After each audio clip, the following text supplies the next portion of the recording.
Houston and surrounding audiences, this is Charity Smith, the host of Ms. Mogul's Mogul TV.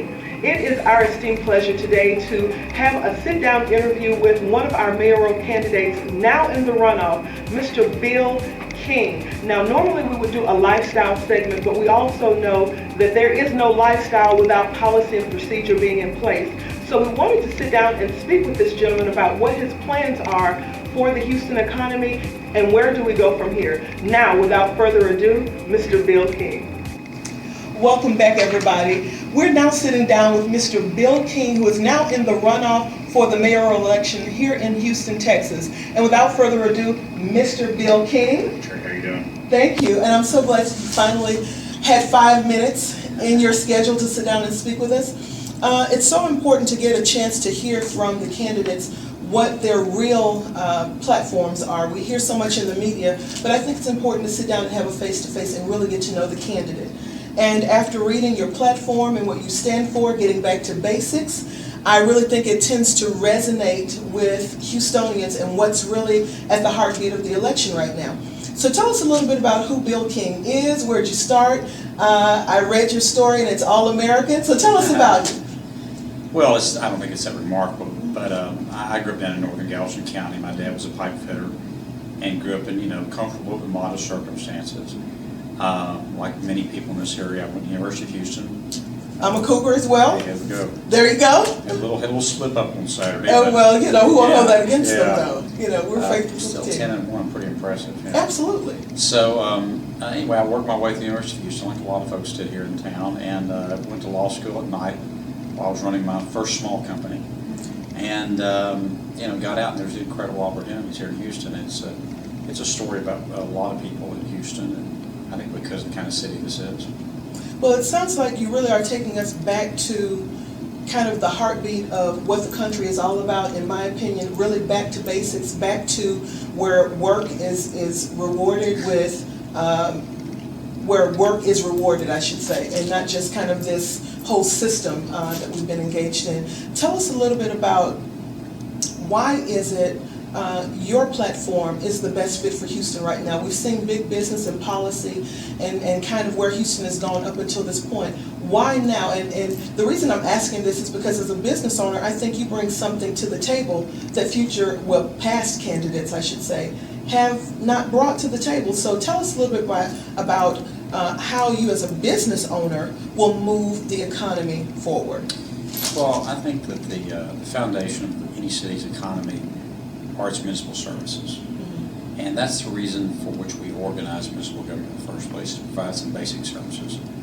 Water and sewer service, building and maintaining streets, public safety, picking up the garbage. These are the reasons that we form municipal government. And over the last couple of decades, the city of Houston has increasingly wandered off to other agendas, which in and of themselves may not necessarily be bad things, but in the process they've lost the focus on those basic services. So, the streets are in the worst condition in my lifetime. I agree with you. The clearance rates at the police department are terrible. And notwithstanding the fact that we've had this incredible boom in revenue for the last 6 years, we haven't balanced the budget a single time, and we're running up huge amounts of debt for very little and have very little to show for it. So, as a businessman, when you see the kind of economic, and I will say crisis, not your word but mine, when I look at the economic crisis or what could be an impending crisis, how will you bring your business sense to the table to help bring Houston back to its glory days, if you will? So how will you do that? I think it's like any business. It's a series of incremental decisions. Everybody always wants to find these silver bullet solutions, and this is going to solve all problems, and they don't exist. It's all about making, day after day after day decisions that make sense from a business perspective. I'll give you an example. In the budget that was just approved about 3 months ago, the city had a $126 million deficit, and in the face of that, they added 775 new employees. Now, no business in the world would do that, and that in and of itself doesn't bankrupt the city. But when you add it on top of these incredible overtime bills and these unsustainable pensions, and running separate crime labs from the county, and just a whole series of these types of incremental decisions, it ends up creating the very severe financial issues we're facing today. So would you say then that as mayor, you will bring to the table a savvy business sense, and I understand you have a very proven track record when it comes to business and when it comes to enterprise. So take us 4 years down the road after you've been mayor. Where do you see Houston? And that's my prediction. Yeah, so first of all, I would hope that we have our pension system reformed so it's sustainable, so the employees and retirees know that their pensions are secure and will be there, not to worry about that. But yet taxpayers are not overly burdened with an unfair amount of taxes.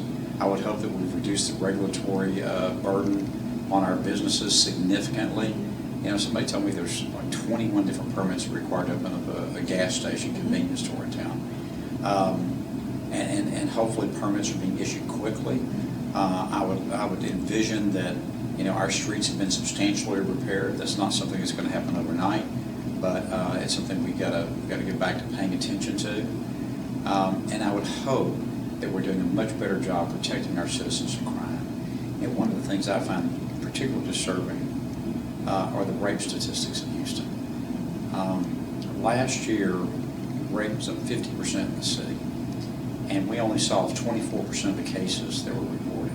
Wow. Now, this is a crime where the victims are obviously, it's traumatic just to come forward and report it. Absolutely. You know, and the hassle that you have to go through as a rape victim to make your claim. And for them, there only to be a 1 in 4 chance of the case being solved, it's pretty outrageous, really. And it's a dereliction of our duty as a civilized society to protect, you know, the people in our city. So I would like to see that we've got much better clearance rates on crimes. We've got patrols in neighborhoods. You know, all over this city today, civic club associations and homeowner associations are hiring their own security to patrol their neighborhoods because they can't get the police to patrol the neighborhoods. Well, first of all, it's not fair that they pay taxes and pay on top of that. But the problem is about half the town can't afford to do that. And so they just go without patrols. So those are some things I'd like to see accomplished. I tell you one more thing. Absolutely. And that's the flooding. I've said as a goal, if I get to serve 2 terms, 8 years, at the end of that 8 years, I want there not to be a single family in this city that when we have this rain come through, they worry about their house flooding. Well, I know people who were affected by the recent floods, particularly in the Braeswood area, where it lost practically everything. And they've had to rebuild several times because of that very issue. And so I'm sure when they hear this, that in and of itself makes it worthwhile to get to the polls and make sure that we vote in the right direction. Well, I've actually flooded a couple of times in my life. Wow. Okay. When I was living down in Friendswood in 1979, we got 5 feet of water in our townhouse.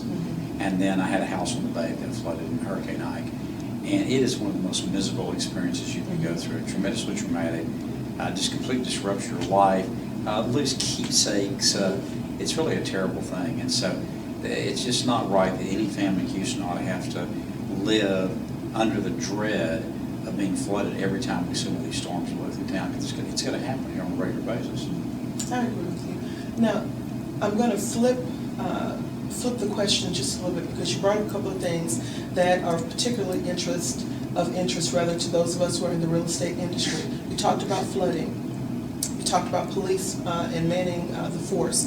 You talked about homeowners associations and that kind of thing. You talked about rape and crime in the city. Would you say that in comparison to the national averages, how would you say that Houston is positioning itself now to beat those statistics? When we look at a New York City, when we look at a Miami, Houston is bringing in a lot of folks now because we do have strong industry and we are building, etc. So what makes Houston attractive? Now we know the things that we need to work on. How will you capitalize on what we're doing well and make it more attractive for relocation? Well, I think that one of the big attractions is we're affordable. And the cost of housing here is low. But if we keep raising these property taxes like we're raising them, we're going to be a lot less affordable. And this is one of the big differences between me and my opponent. You know, the city of Houston put in a charter provision that said that, this is in 2004, and it says that city council can't raise your taxes by more than 4.5% a year without asking the voter approval. You know, at 4.5%, your property taxes go up 50% every 8 years. And so My opponent has said that the city just can't live that restriction, it needs to get rid of it. I think that's a big mistake. I think the city needs to live within its means. Affordability is one of the things that makes Houston so attractive. The other thing, though, I think that makes Houston attractive is the energy industry. I mean, it's been the hot industry the last Absolutely. 10 years or so. But I think that we make a mistake if we think that will go on forever and we can rely on it forever. That's what Detroit did with the automobile industry. It was the world center of the automobile. It could possibly ever go down, and that industry changed dramatically. And energy will change over time. So we need other legs to our economic stool, like biotech, promoting the medical center, the commercialization of space, promoting Johnson Spacecraft Center. We need to put some other legs on this stool. Now, because we know we are kind of cramped for time, in closing, what would you like to leave with the viewers about Bill King the person, Bill King the businessman, and ultimately Bill King the future mayor of Houston? Well, I think like the only reason I did this, I'm at the end of my career. I've retired, I'm financially secure. The only reason I did this is because I love the city. I came here as a wet behind the ears young lawyer, didn't know anything or anybody, and there were these incredible opportunities in the city. And then in the 1980s, I lost everything in the real estate business and had to start all over. And there were dozens of people that I knew in Houston that said, okay, Bill, fine. You fell on your face, get up, dust yourself off, and get back in the game. And there were these opportunities. And that's when I really fell in love with the city. It's just, there's not many cities like that, I don't think. And the idea that we could become a Detroit or Chicago with all the problems they have and with a lack of opportunity just makes me physically ill, to tell you the truth of the matter. And I decided not on my watch. By God, it's not going to happen on my watch if I can possibly help it in my city. Well, ladies and gentlemen, that's why I'm sitting down with Bill King. He didn't ask this, I'm asking this. Go to the polls and vote. Vote for the future of Houston. I'm asking you, vote for Bill King.